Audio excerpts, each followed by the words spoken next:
So we go backstage. Kazarian is here with Crystal, and he is facing Relic tonight. Sorry about that, brother. Dude, that's fucking awesome. Like, I feel like it's like a diamond in the rough to find Relic matches. Like, I don't know how long his run is here, but I feel like they're few and far between. Or maybe I just avoid 2008 in general a lot, so that's why I don't see him. But I always get excited when I see Relic because I also know that means I'm gonna see Black Rain.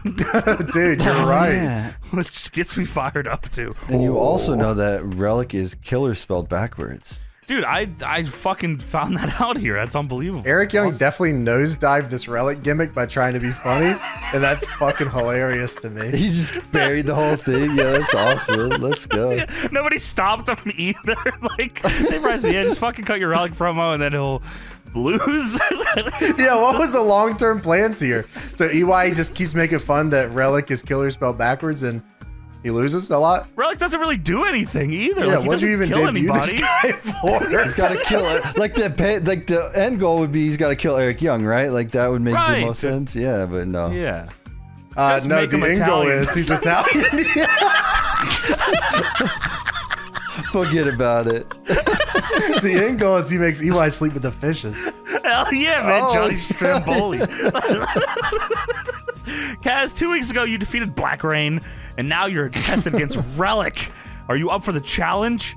Which is a fucking crazy question. I mean, like, who the fuck would not be up for the challenge? Relic sucks. Crystal, I'm a former X Division champion. I just want to make sure we get that clear. Yeah, Jay Lethal didn't mention me, but I'm also a fucking pillar here, you son of a bitch. Like, you know that's Johnny Stramboli's. That's what should have started. That would have been fun. Eric Young comes in and says, holy fuck, that's killer spelled backwards. Dude, that's Johnny Stamboli. Fuck this guy. And that's fucking Gold Dust. Wait, what?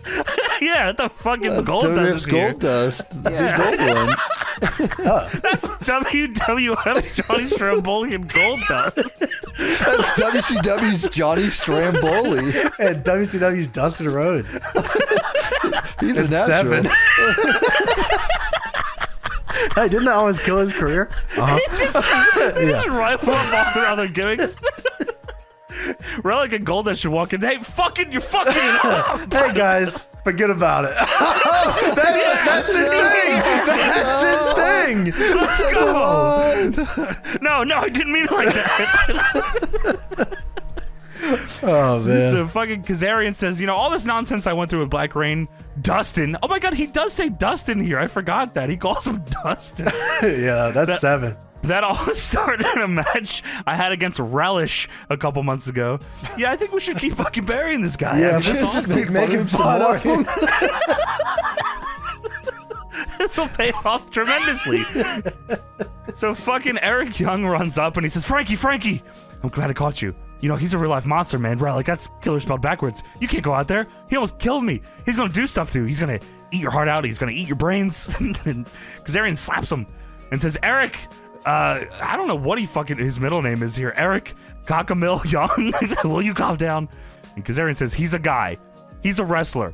He's Italian. He's a man like you. Eats sandwiches. Forget about it. No, don't bury him. He's just a guy. He's not really a killer. He's just a dude. Dude, he's a totally normal guy. And EY says, killer backwards. Kazarian says, okay.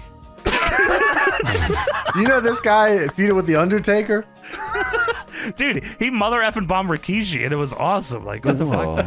I mean, like, no. Was I ever going to really fucking take Relic serious? No. But, like, this is funny that they created this dude. You could have tried. They created this dude and, like, he's just, they were like, fuck it. Like, we already been through the Abyss stuff. Who gives a shit? Let's call him Relish and make fun I of him actually don't even know why they thought this would work. Like, I don't know either. I'm trying to wrap my brain around it. Like, Jim Cornette didn't, like, say, hey, guys, maybe fucking not. Like, this is stupid. Maybe that was one of that, he was just like, there's only so many battles I can win. I'm not going to fight the Relic fight. So we go backstage. Jim Cornette and Crystal are here with Samoa Joe. Any matches? Joe is in jeans with the glasses. Dude, Joe is chilled out crazy. I mean, he's big time here. And he's at the desk and Cornette's Any in his matches desk. is funny. No. We're getting there. We're getting there. Yeah, well, the match that we get is fantastic, too. So Cornette says, Joe, for the past few weeks now, we've been trying to do this ceremony in public, and maybe that's what's been wrong. You know, there's so many things that can go wrong in public, and that's why now we're in private. The door's locked. Matt Morgan, Kurt Angle, Christian on the other side of the complex. This place is harder to break into than Fort Knox during an air raid. All we have to do is have you affix your signature onto this contract, and you'll be a legally bound TNA wrestler for the next 5 years on your terms. So Joe says, Jimmy, I want to thank me just yet. And Cornette says, fuck! What do you want from me? What do you want? And Joe says, hey, chill out. Before you blow out, there's come to a few realizations. Maybe it's nothing to do with that paper and it's nothing to do with any of this, but I want to be TNA World Champion. And Cornette says, I've given you. And Joe says, you gave me a shot. That title shot doesn't mean anything unless I'm given a fair shot. And as long as the Angle Alliance is around, I'm never going to get that fair shot, Jimmy. So at Destination X, myself, Kevin Nash, Christian Cage, we'll take care of the Angle Alliance. And then I want my title shot. And Cornette says, and then Joe signs the contract. And Joe says, not exactly. And Cornette says, fuck. And Joe says, hear me out. After we're done taking out the Angle Alliance and I've secured my title shot, after I get what I want, Jimmy, at Lockdown, when I have Kurt in the cage, there's nobody left to get in my way, and I become TNA champion, I will fix my signature to that contract. And if I'm not TNA champion after Lockdown, there's not much use in me being here anyways. Then put me in the Relic mask. Joe, we can't make you Relic. We've already killed that gimmick. What a shame, then, Jimmy. I do this every day of my life, Jimmy. Speaking I mean, not a bad angle, by the way. I actually don't mind this angle at all. Like, you know, Joe's a big prospect that they're trying to sign. He's not trying to sign unless shit's on his terms, and he feels like his value is only as champion, and he'd rather not be here if he's not champion. I like all this. No, yeah, it puts him over big. So we have Relic versus Kazarian up next. Yippee! Please keep in mind, everybody, that Relic is killer spelled backwards, and this is Johnny Stamboli, and he's a regular dude. Kazarian told me this is a regular man wrestler. He's just a man who can be defeated by Kaz right here tonight. Pinfall. One fall for Relic. Dude, did you guys know that Kaz spelled backwards is Zach? Just thought I'd put it out there. Woo. Holy shit. You know it. Hey, my cartoon, how you doing? Oh, hey. I also like that Relic comes out with a different mask on and takes it off to show another mask. Very nice. He's just a regular person, you know. Maybe the mask is the mask we met along the way, right, fellas? Yeah, true. Well, no. So Kaz comes out with a crazy jacket. It's got like green and gray on it. I don't know what he was going for here. Especially when your face against a guy like Relic. I mean, like, what's crazier, really? He could be a killer. We don't know. He's a Zach spelled backwards. Dude, Relic's name card on TNA also has the K backwards. Oh, fuck. That's how you know you gotta spell it backwards. They really gotta hammer this home. Well, if you spelled it backwards now with the K backwards, this wouldn't work. Then you'd have a backwards K again. It'd be all. This looks silly. Well, it's like Chronic with the backwards K, you know? Same thing. Oh, right. It worked for Maybe them Relic too, Relic just really likes weed. He's a big weed guy. Oh, yeah. He likes K is for Italian Kush. sandwiches, too. So Kaz runs at Relic, and Relic goozles him and backs him to the corner. Kaz gets to the apron and tries to get in, but Relic stares at him. And Kaz isn't intimidated at all by this because this is a normal man. Kaz tries to forearm Relic, but he doesn't budge, so he starts kicking him, and then he does budge. It's fucking really hard to break this guy down. That's his weakness. His kicks. His one weakness. Yeah. Moves. So Kaz takes a Brett buckle and Relic screams. Relic tries to lock in the Cobra clutch, but Kaz fights out. Kaz then does the Piper and Brett corner flip pin. I think it's cool that they watch a lot of old wrestling, Relic. Dude, I like that he Kaz. does the Brett chest bump in the corner and then does the Brett pin out of the $1 Million Dream. That yeah, was you're good. right. Dude, right? Relic was like really going for that $1 Million Dream. That's his finish. Kaz ends up pinning Relic, so he beats him. Damn it. Black Rain is now here, and he has his weapon, Darkness Falls. And his wig. Right. which, dude, okay, so, like, Kazarian's not afraid of anybody here. Black Rain runs out with Darkness Falls, with just like a fucking hammer, I think, or a scythe. And Black Rain's here, all black outfit and a wig on. He gets in the ring with a weapon, and Kazarian full charges him and starts kicking his ass. Well, like, this is like not as intimidating as Goldust would be even. Come here, Goldust. Dude, Goldust was an Intercontinental Champion. What was Black Rain? That's a good point. Hey, man, I was the Intercontinental Champion in the fucking Fed. That's more scary than Black Rain, who loses all his matches and hits people with a hammer. I mean, at least Seven floated to the ring. That was kind of cool. Cut a good promo with his dad. Yeah, that's true. And then fed somebody a bunch of burritos, Ric Flair. Or a donkey, and then whatever. What was that? It was a donkey, yeah. He had the donkey, and then kiss my ass. It was the kiss my ass angle. Jackass, yeah, you know what I'm saying? His ass was the donkey. Spiky hair, Ric Flair. Yeah, I mean, dude, check out this dude. This dude, Darkness Falls with the. Who's that? Why is it happening? Like, this is not scary at all, Tony. Like, I see this dude, I'm winding up the biggest right hook of all time. Like, you're not getting away from me. Well, we go backstage with Crystal. I mean, it's been a while. It's been about 6.5 minutes. It's about time to get back to Crystal. Crystal is here with Booker T. I wrote down here, there is way too much fucking talking on this show. Dude, you didn't even get the half of it. We're like, there's so much more talking to be done. And Crystal says, Booker, what do you think of Darkness Falls, the weapon? No, I thought that was the schizophrenic. No, that's the move. That's the sickle, of course. Right. Crystal says, what's your mindset on Robert Roode in the match at Destination X? You think you'll be able to concentrate on Kurt Angle tonight? And Booker says, oh yeah, expect the unexpected. My first singles title came because Rick Martel forgot his boots, and I had to step in and become the first world TV champion. Well, that's nuts. Hey, leave Rick fucking Martel alone. He had a good run there. I thought we actually, that wasn't this year. That must have been last year. We watched like that Booker T Rick Martel angle. And it was awesome. Like, yeah, it was very good. So Booker says, as far as Bobby Roode, Saga didn't show up tonight, but I have been assured by Jim Cornette if he doesn't show up next week, he will be suspended indefinitely. And I know he can't use that because he can use a new robe. And Bobby Roode, you're going to get yours. But tonight, it's on like neck bone, Saga. Oh, hell yeah. I got to give it to Booker here. He still cared about TNA.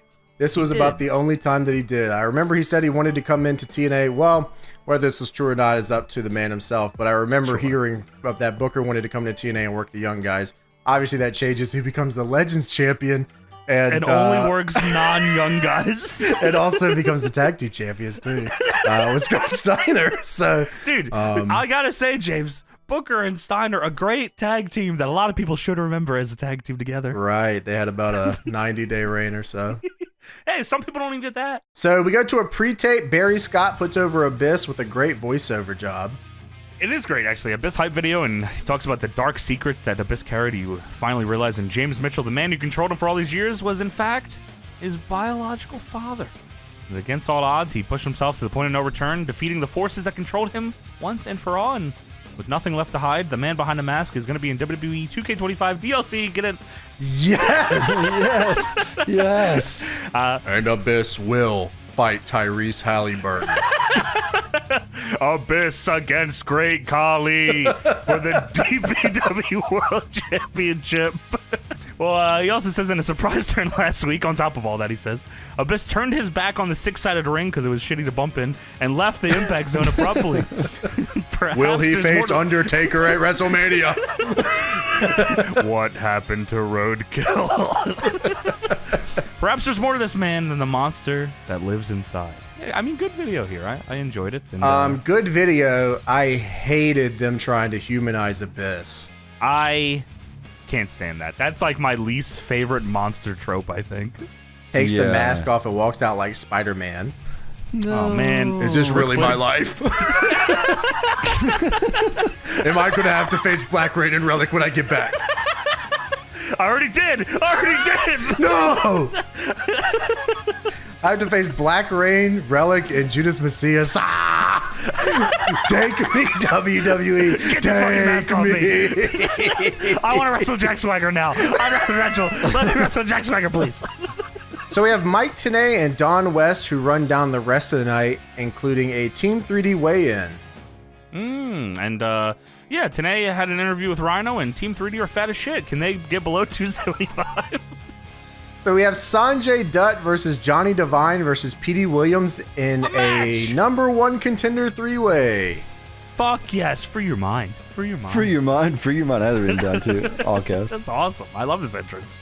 Yeah, Sanjay comes out with a tambourine and a vase that is smoking. I mean, good luck. Cool gimmick. We should make him lose. Well, Petey Williams comes out and he's Maple Leaf Muscle. Dude, this is Chris Masters. Like, his song is Chris Masters' song, Yeah, too. it is, Like, yeah. what the fuck is going on here? Also, Johnny Devine is Brian Myers. Don't put him in there with AJ. Please. So Steiner faced Petey, and even though he cheated to beat him, he gave him respect after the match. Yes.